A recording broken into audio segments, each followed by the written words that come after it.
Bismillahirrahmanirrahim. Assalamualaikum warahmatullahi wabarakatuh. Dengan saya lagi Edi Mulyadi dari Forum News Network FNN. Saudara sekalian, hari ini Senin 20 September ada tugas baru lagi untuk Luhut Binsar Panjaitan. Anda mau menyebutnya sebagai apa?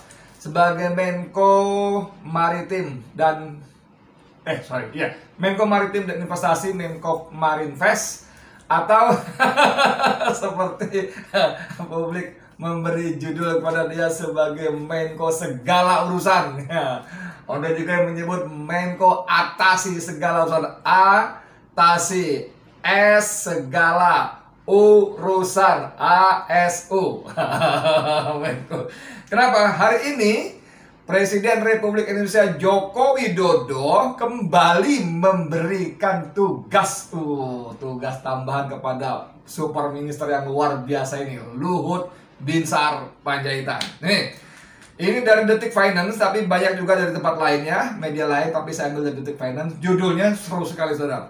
Menteri segala urusan, Luhut dapat tugas tambahan dalam kurung lagi dari Jokowi. Wih, nakal juga ini si Detik ya. Menteri segala urusan Luhut Binsar, Luhut dapat tugas tambahan dalam kurung lagi dari Jokowi. Gambar di bawahnya sang Menko super ini ya. Oke, saya bacain. Menko Bidang Kemaritiman dan Investasi Luhut Binsar Panjaitan kembali mendapatkan tugas baru dari Presiden Joko Widodo. Tugas khusus ini adalah menjadi ketua tim Gerakan Nasional Bangga Buatan Indonesia. Gerakan Bangga, Gerakan Bangga Buatan Indonesia. Aduh, saya nggak sempet tadi nyari. Wah, ada berita-berita yang seru, tapi nanti kita coba di sela-sela ya. Tugas ini pun dilandasi dengan Kepres nomor 15 tahun 2021 tentang Tim Gerakan Nasional Bangga Buatan Indonesia yang diteken Joko Widodo 8 September 2021. Sekarang tanggal 20, jadi hampir 2 pekan yang lalu ya, 12 hari yang lalu. Dan kita sebagai rakyat Indonesia baru tahu hari ini tanggal 20. Top. Padahal kalau tim-tim begini saya nggak yakin ya, tapi biasanya selalu ada yang namanya anggaran. Setiap tim, setiap pokja, setiap satgas, apapun namanya, biasanya selalu ada anggaran. Entah tunjangan lah, entah operasional lah, entah apapun lah, honor-honor dan sebagainya, biasanya. Dan itu pastinya dari APBN, Anggaran Pendapatan Belanja Negara. Anggaran Pendapatan dan Belanja Negara, APBN. Dan itu artinya uang siapa, saudara-saudara? Ayo. Iya, tepat. Uang rakyat Indonesia, uang saya, uang Anda, uang kita semua. Tapi begitu memang kelakuan penguasa kita. Seenak-enaknya bikin aturan main, dan seenak-enaknya kapan-kapan dia mau mengumumkan. Seperti, sorry ya kalau mundur agak jauh ya, seperti ketika KPU mengumumkan pemenang Pilpres dini hari. Dini hari sudah lewat jam 12 malam. Dini hari, bro. Mungkin yang nungguin, yang nonton siarannya kuntilanak, genderuwo dan sebagainya. Ngomong-ngomong soal pengumuman dini hari itu, saya jadi ingat Abdullah Heha Mahua. Dia mengatakan kepada saya, Edi, itu mereka sengaja umumkan malam hari karena waktu itu kan Ramadan.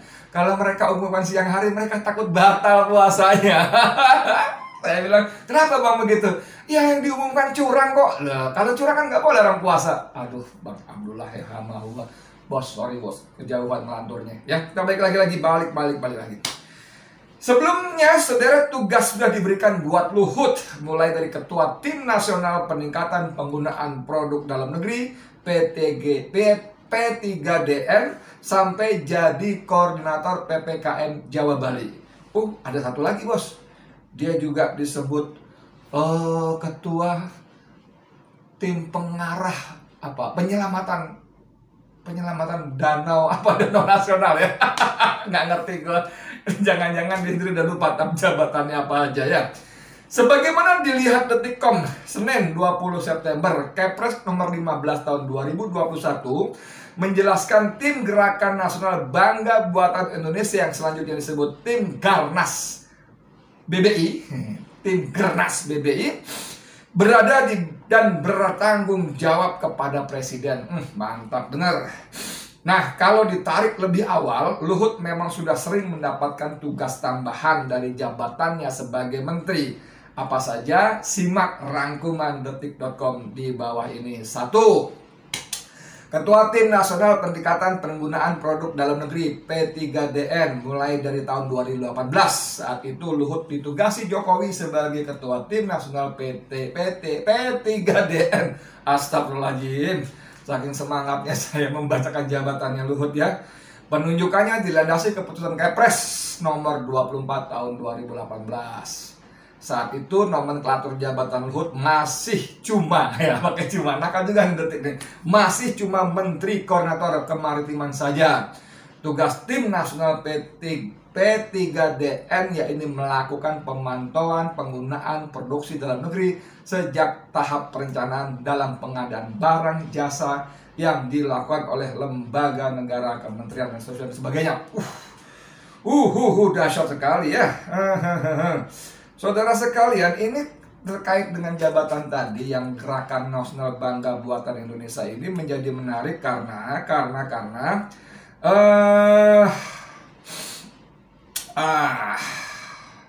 saya ambil beberapa contoh saja ya, nggak usah semua, tapi menarik sekali.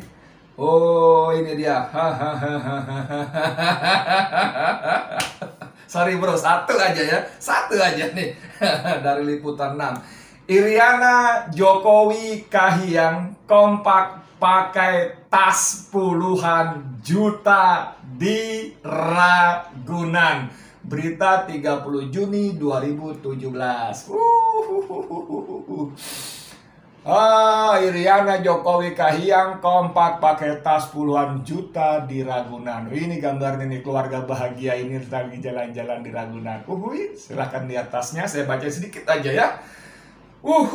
Presiden Joko Widodo bersama keluarga menikmati libur lebaran di kebun binatang Ragunan Kamis 29 Juni 2017.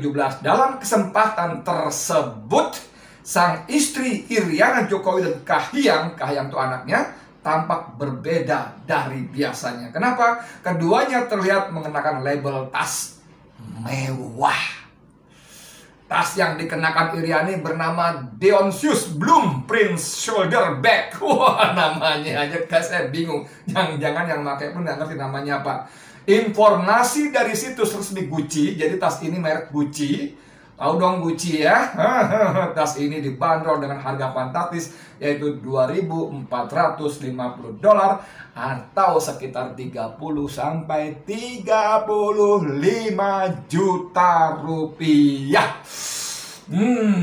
Anda bisa bayangkan istri presiden pakai tas 30-35 juta ketika sang suami menggelorakan cinta produk dalam negeri. Bangga Buatan Indonesia, BBI, Gerakan Nasional Bangga Buatan Indonesia. Sang istri dan anak memakai tas dari luar negeri. Lu semangat banget. Iya, gue jengkel soalnya. Sorry ya. Gue gedek banget sama kelakuan kayak begini. Tas yang dirancang dengan inspirasi mitos dewa Yunani ini bahkan telah menjadi favorit para pesohor dunia, selebriti dunia. Sebut saja Sienna Rosa Miller, siapa? Gua nggak tahu. Tapi kata berita ini, dia selebriti dunia. Selebritas yang mengawali karir sebagai foto model dan pemain film ini dalam berbagai kesempatan juga terlihat memakai tas Gucci Dionysius. Wah, gue nggak ngerti dah, tapi karyanya gambarnya kayak gini nih. Kelihatan gak sih? Nah, ini artis bule, artis internasional nih. Tasnya sama apa yang dipakai Iriana, bro. Widih, top Marco top. Tak hanya Iriana Jokowi yang tampil modis dengan balutan tas mahal. kalimatnya balutan tas mahal. Mantap ya. Sang anak Kahiyang juga terlihat memakai tas mewah dari rumah mode ternama Channel. Tas yang dikenakan Kahiyang merupakan seri Red Channel Boy seharga 60 jutaan. 60 jutaan. Tas jenis ini juga pernah digunakan Hilary Duff, aktris dan penyanyi asal Amerika.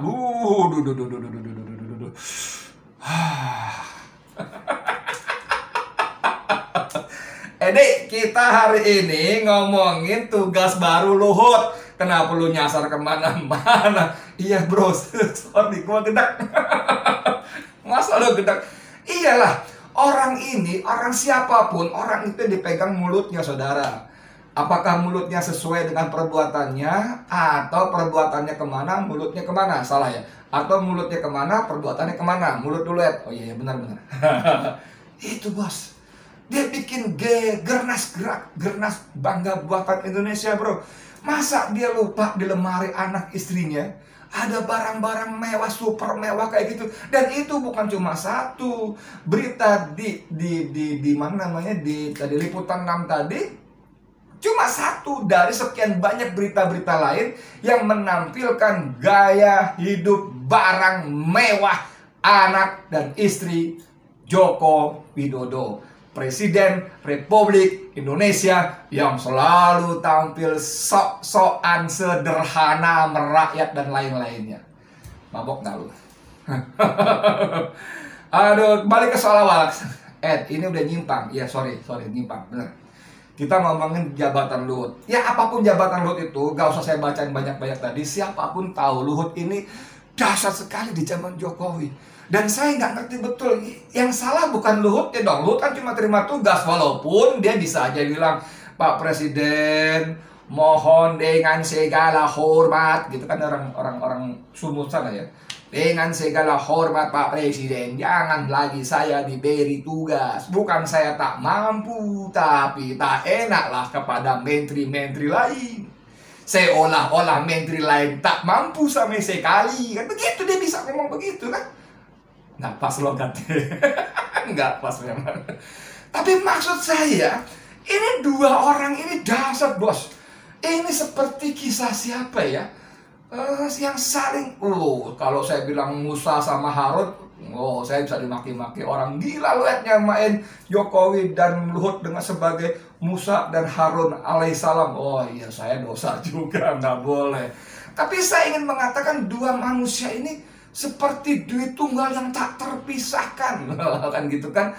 Yang satu sangat tergantung kepada yang lain sangat dominan kepada yang lainnya lagi. Yang satu itu presiden, sangat tergantung kepada Luhut Menkonya, menterinya, pembantunya.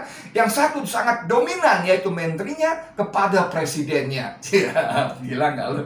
Iya, memang begitu. Anda masih ingat berita ketika Megawati Soekarno Putri mengingatkan, Bapak itu presidennya, ambil alih, ambil komando. Bapak itu presidennya. Bayangkan bro, Megawati Soekarno Putri, seorang nenek yang sudah 70 tahun lebih, ketua umum sebuah partai yang menjadi pengusung utama Jokowi, bahkan partai yang menugaskan Jokowi sebagai presiden. Ingat, diulang-ulang, Megawati mengatakan bahwa Jokowi adalah petugas partai. Ini mengirimkan dua pesan sekaligus. Yang pertama, bahwa wahai Jokowi, siapapun kamu, sebagai presiden atau apapun, kamu tuh petugas partai saya. Satu, jangan sok-sokan ya, jangan seenaknya. Satu tuh, patuhi perintah saya sebagai ketua umum partai. Satu itu. Yang kedua, nyambung. Jadi kamu patuhi perintah saya, jangan patuh kepada orang lain, terutama Luhut. Kan begitu. Artinya, ketika Megawati berulang-ulang mengatakan Jokowi adalah petugas partai. Saya punya loh dokumennya, tanda tangannya, cuman tidak pernah saya buka saja. Kan gitu kan kalimatnya, kurang lebih. Anda googling deh. Ada itu rekaman videonya yang bertebaran kemana-mana. Jadi kembali soal duet Luhut dan Jokowi. Sekali lagi, kesalahan utama, kalau mau disebut kesalahan, dan saya setuju ini kesalahan, adalah pada Jokowi. Luhut salah iya, tapi dia hanya menerima perintah. Dia menjadi salah karena dia tidak menolak. Dia bisa menolak dengan mengatakan apapun lah. Sorry bos, kalau kata saya dengan bos saya di kantor kan, di FNN kan kita emang biasa sembarangan aja sama bos kita kan. Sorry bos, gue bukan nggak mau, gue bukan nggak sanggup, kecil nih buat gue, tapi ini kalau gue ambil juga, gue nggak enak sama yang lainnya dong.